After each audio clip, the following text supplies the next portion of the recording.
చేతిలో ఉన్న ఈటి చిన్నలా బేదాడేసాడు ఇంకో దాని కింద 2-3 సత్తారు. అంత బలవంతుడు తొడగొట్టి శవాలు విసురుతూ ఉంటే గుంటడో వెళ్ళి నిలబడ్డాడు.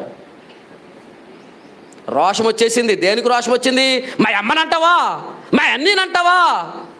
ఈ రోషం కాదు, నా దేవుడిని దూషించడానికి ఎవడరా నువ్వు? ఆఫ్టర్ ఆల్ నా దేవునికి అవమానపరచడానికి నువ్వెవడవు? నువ్వు నా దేవుని జనాంగాన్ని అవమానపరచడానికి నువ్వెవడవు? నువ్వు పట్టుకున్నాడు, కర్ర పట్టుకున్నాడు, ఈటు పట్టుకున్నాడు, ఒడిశాలు పట్టుకున్నాడు, కర్ర పట్టుకున్నాడు, యుద్ధపు రంగంలోకి దిగినాడు. ఏమంటే తెలుసా?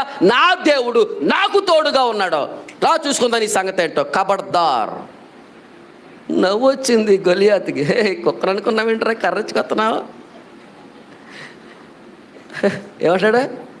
కుక్కను అనుకుంటున్నావా? కర్రెచ్చుకొస్తున్నావేంటి? కుక్కను అనుకుంటావా?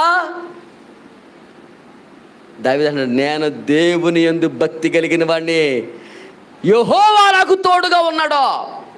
రాజా ఒక్క దెబ్బతాడు చంపేస్తాను నేను. దేవునికి స్తోత్రం, హల్లెలూయా. అచంచలమైనటువంటి నమ్మకాన్ని దేవుని కలిగి ఉండి యుద్ధపు రంగంలోకి దిగి ఒడిశల్లో ఒక చిన్న